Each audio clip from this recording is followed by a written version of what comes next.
Peristiwa turunnya Kristus ke neraka atau Descensus Christi ad inferos dalam bahasa Latin adalah peristiwa yang berlangsung pada selang waktu Kristus wafat sampai kebangkitannya. Itu Kristus diyakini turun ke neraka, membawa anugerah keselamatan bagi semua arwah orang benar yang wafat mendahulunya semenjak manusia diciptakan.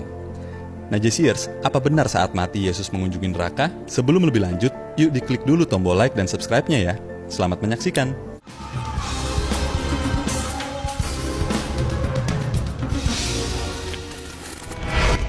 Saat itu Kristus diyakini turun ke neraka, membawa anugerah keselamatan bagi semua arwah orang benar yang wafat mendahulunya semenjak manusia diciptakan.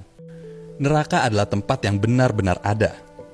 Neraka bukanlah sebuah ilusi, melainkan suatu tempat yang nyata dan benar-benar ada. Meskipun tidak diketahui persis letaknya, namun hal ini tidak menjadikan neraka sebagai sesuatu yang abstrak atau bersifat hayalan semata. Ada dua bukti yang mendukung fakta adanya neraka. Pertama, Yesus berbicara dan mengajar tentang neraka. Tony Evans mengatakan bahkan Yesus sendiri lebih banyak berbicara tentang neraka ketimbang surga atau kasih. Selain itu, Kristus juga lebih banyak berbicara tentang neraka melebihi dari semua tokoh lainnya dalam Alkitab yang menunjukkan kepada kita betapa penting dan seriusnya hal neraka. Kedua, adanya kematian manusia menunjukkan bahwa neraka itu ada.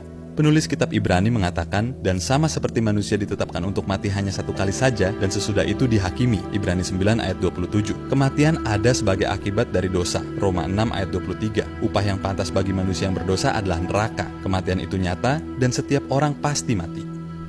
Seol dan Hades. Neraka dan surga diyakini merupakan tempat kehidupan setelah kematian. Neraka dikhususkan bagi orang fasik dan surga bagi mereka yang beriman. Alkitab ditulis dalam bahasa Ibrani dan Yunani, dan untuk melihat pengertian neraka dalam iman Kristen, maka perlu dilihat dalam bahasa aslinya. Untuk kata neraka, Perjanjian Lama yang ditulis dengan bahasa Ibrani menuliskan dengan kata Seol, yang dalam bahasa Inggris diterjemahkan dengan kata hell. Seol adalah kata yang merujuk kepada dunia orang mati. Dalam Perjanjian Lama, kata ini umum dipakai dalam doa dan nyanyian, dan dipahami sebagai suatu tempat di mana orang baik dan orang jahat berada setelah mati. Ada 6 karakteristik penggunaan kata Seol dalam Perjanjian Lama.